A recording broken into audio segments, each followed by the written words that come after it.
Hi, I think you're part of a healthy debate in challenging some commonly held assumptions we have. What I'm wondering, though, is in your choice of starting with the Bible, which, as you know, is subject to many different kinds of interpretations, and as you admit, is not a science textbook. You mentioned your own conversion to Christianity as a result of reading the Sermon on the Mount, which is very moving, but again, did not come about as a result of scientific thought. So when you're trying to make ties between religion and the scientific community, I guess it seems anathema to the scientific method to start out with the conclusion and not generate the conclusion as a result of evidence. So just your comments on that, please. That's a great question. That's a fair question. To respond to your second question, I think what was your second question first, I would never argue that simply from the facts alone that you're going to wind up having a conversion experience, or that's all there is to embracing the Christian faith. There really is, in my view, a religious experience that we all, as believers, engage in, that there is faith that we are exercising in the way that everybody understands the word faith to mean. But it's not to say that faith can't be grounded in fact and in reason that gives some substantial foundation to making that leap of faith, if you will. So I think it's faith and reason working together that's very much part of a conversion experience and of the Christian life. But a fair point that you're making.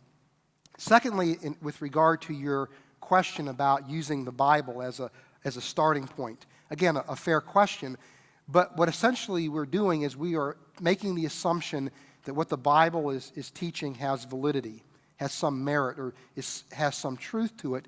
Then what we're doing is, once that assumption is in place, testing that assumption, and that's what the creation model is about. Now, that is not really an anathema to the scientific process, and I can give you an example where that type of assumption was essentially used in quantum mechanics, or a similar type of approach was used. For example, there's the well-known Schrödinger wave equation that this German physicist Schrödinger developed, and it's essentially treating quantum mechanical phenomena as waves. Now, he didn't derive that equation from first principles. He basically said, it looks to me as if these quantum phenomena are behaving like waves. I can take classical wave equations and quantize them and produce these quantum wave equations, the Schrödinger equation, that I can then solve, and I make predictions based on the solution as to what should be discovered. He essentially assumed that this is the way things behaved. Then he tested it. And the predictions that he made turned out to be valid, which means that we can then cycle back and say there was validity to those original assumptions, that he was onto something, but he didn't have data initially indicating that there was any reason necessarily to demand that be the case. It was an assumption that he made, but he then subsequently tested the assumption, and that's what we're doing as well, is we're making assumptions, yes, but then we are testing those assumptions. And if our tests turn out to be valid, then maybe our assumptions have validity. Brief follow-up. You mentioned the Bible has some validity. I would agree, but it seems like you're not just saying that, you're saying the Bible has a specific and exact validity. There was one man, one woman, choosing among the myriad of interpretations. How do you have that as the bedrock of your theory? Well, that's our conviction at Reasons to Believe is that is the best way to understand and interpret the Bible, and so therefore we're positing our model based on what we think is the best way to understand it. But it doesn't mean that other people can't produce their own models that would compete with our model. And what we're trying to do with this approach is say, look, we don't have to get into these rancorous debates about these issues. Let's approach this in a methodical way where we would basically say, this is what we think is true. How can we then evaluate that theologically? How can we evaluate that scientifically? And again, the idea would be that we would take our model and then stack it up against not only Christian models, but also against evolutionary models as well. So it's essentially trying to model an approach. And so I'm not necessarily saying ours is the only approach or even the best approach. It's the approach that we have chosen, but then we're willing to evaluate that and try to come up with ways to establish our approach as being legitimate.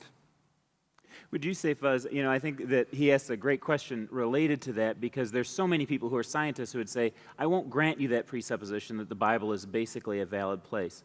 But when you take a look at things inductively, the evidence that you pointed out, I think you had 9 points on there of predictions that would possibly come true, such as that the genetic evidence points to one man and one woman all the way at the beginning. Now, you don't have to assume the Bible is true in order to come to that conclusion. Science would drive you to that same conclusion. Is it possible, from somebody who comes from a non-Christian or non-theistic perspective to begin putting those pieces together just based on the scientific evidence and begin moving in that direction? What would you recommend for someone who's in that spot? Well, you could definitely do that, but the point that we're raising with this creation model approach is that by doing that, you very well may lock yourself into only going down a path of mechanistic, materialistic explanations that the genetic data indicates, this mitochondrial Eve and Y chromosomal Adam and this recent origin of humanity. But if you essentially could easily wind up in a position where you lock yourself into only a single class of possible explanations, and you may never discover the truth. Rather, you're just simply trying to account for things from a naturalistic, materialistic standpoint. And so what we would argue is that bringing our approach alongside that approach perhaps opens up the options where we have a greater chance of discovering what indeed is true. And it may be that at the end of the day, the evolutionary explanation is more robust than our creation model. And then at that point, we need to deal with that. But that's kind of the idea. It might be the other way as well. And it might be the other way as around. Yeah.